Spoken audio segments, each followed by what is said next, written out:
Bob here, and today we are going to walk through a little preview, a free PDF that is linked down below of a Shadowdark RPG project that I have been gradually working on for the last few months. This project technically started as this tiny, basically a zine adventure that I wrote for Daggerheart RPG. One of these locations is called the Coal Catacombs. Slow but safe, these dark and toxic tunnels are riddled with crude burial niches spilling with corpses. Now, this is one of 3 ways that the player characters can infiltrate the dreaded Helfast Spire. And as soon as I wrote that name, the Coal Catacombs, with that little flavorful description, I kind of knew that's a good dungeon. And I was gonna have to expand it, build that out in Shadowdark, a system much better built for dungeons. Obligatory mention that Shadowdark isn't only for dungeons. You can do all kinds of stuff in this game, but it's great at dungeons. And the plan initially was to just be that, a dungeon with a few new monsters. But along the way, I started writing classes. I started expanding some other locations found in this zine here, and turning that into a sort of hex crawl mini setting. And before I knew it, it was like, okay, we are building up to the scope of a Cursed Scroll zine. Now, there's a chance it could end up being even a little bigger than one of these Cursed Scrolls, in which case it might turn out to be a small hardcover book. But in any case, I am planning to take this project called Under the Shadow of Helfast Spire to crowdfunding sometime in early-ish 2026 with the help of channel friend and arcane librarian, right-hand man, Michael Putlack of Night Noon Games. We've been working together on something else that's going to come perhaps later in 2026 is kind of the plan.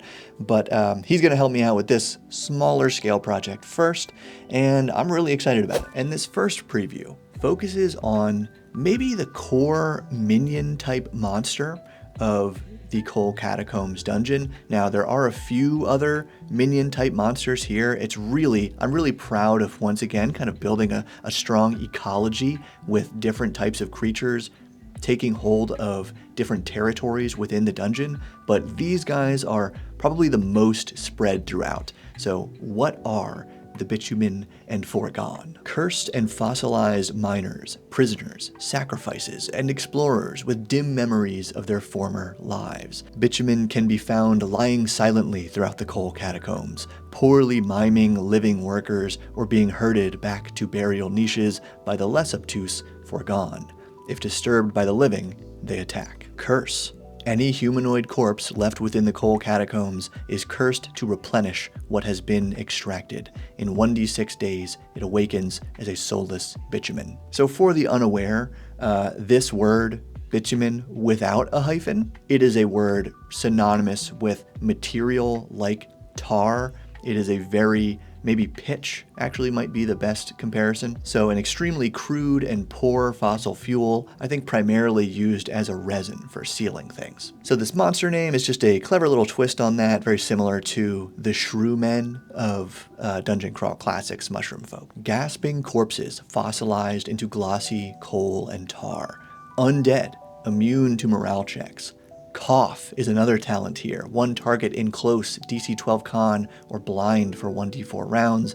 And flammable, pretty sure I might have changed just the name of this. I think the talent is actually the same, taken from the Mummy of Shadowdark. Takes ×2 damage from fire. And I want to emphasize that neither of these two monsters are purely mindless, chaotic animals, right, that will attack you at any turn. It's if disturbed by the living, they will attack. Because the bitumen, as I said here, are mostly found lying silently in their burial niches. So it's only if you're then trying to steal the treasure from around their corpses. But characters may mostly interact with the foregone, which was, again, just sort of a twist of what I tried to come up with a clever name for the foreman, right? Whoever the leaders were of these workers in the Coal Catacombs. A slinking cloaked warden of the undead.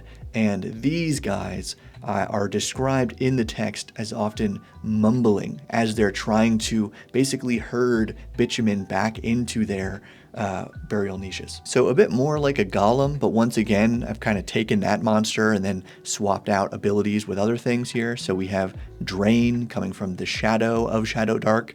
Target takes 1 strength damage at 0 strength. Target dies and becomes a bitumen.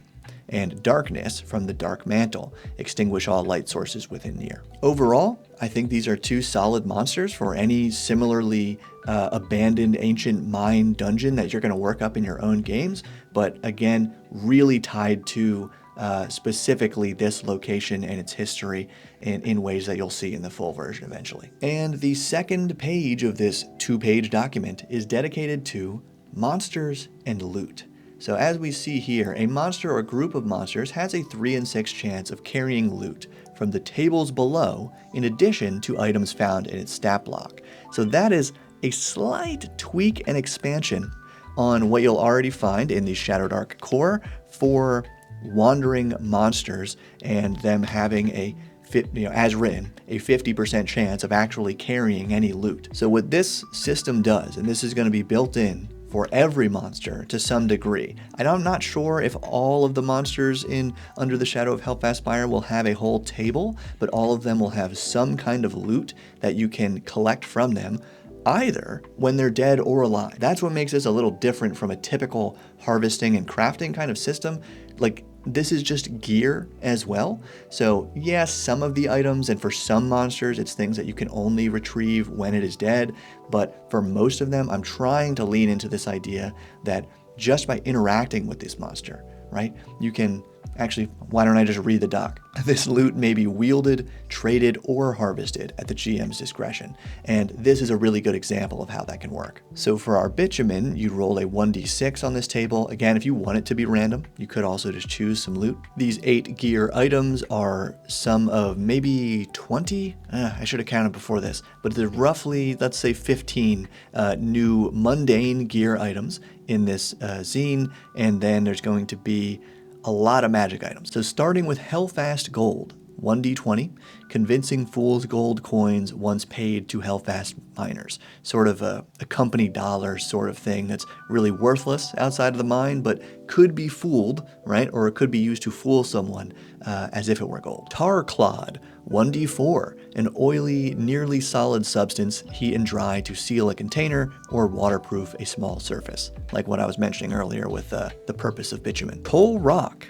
Here's a sort of a game changer for Shadowdark maybe, right? But not in a way that is game breaking, just changing. 1d4, sheds blue flame to a close distance for 1 hour of real time. So basically, it's a really cruddy torch, right? That's very dim. It wouldn't surprise me if other people have already used pretty much the same mechanic for a candle or something, but in this case, it's almost worse than a candle even, right? Requires a campfire or intense flame to ignite, because that is the true case for igniting coal, and a DC 15 to extract. Next is an urn of silica dust. Very much like a do not eat packet, right? Toxic airy particles. When thrown, dust fills a close-sized cube. DC 15 con or 1d4 damage and blinded for 1 round. And you might remember, this is basically a reworked version of the bitumen's cough talent. DC 12 con or blinded 1d4. So there's room there for those to be better aligned if I feel like it, or if you think that's a good idea.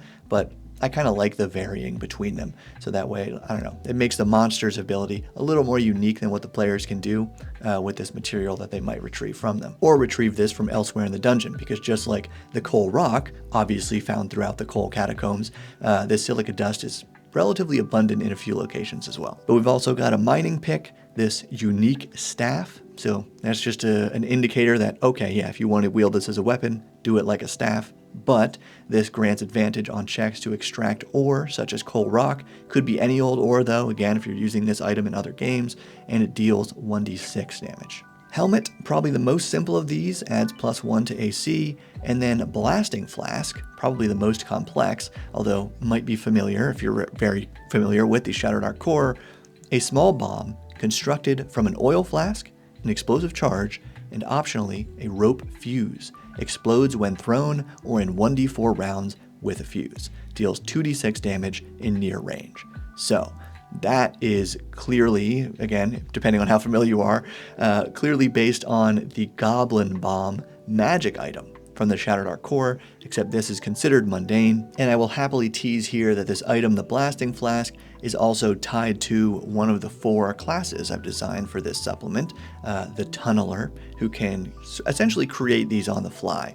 And in a future preview, we'll probably go over at least one of the classes. I don't know if I want to be like giving away all 4 of them, probably not, so we'll maybe have to pick one further down the line. And speaking of teasers, Hellfire Brew, this is a magic item, a viscous steaming sulfuric potion.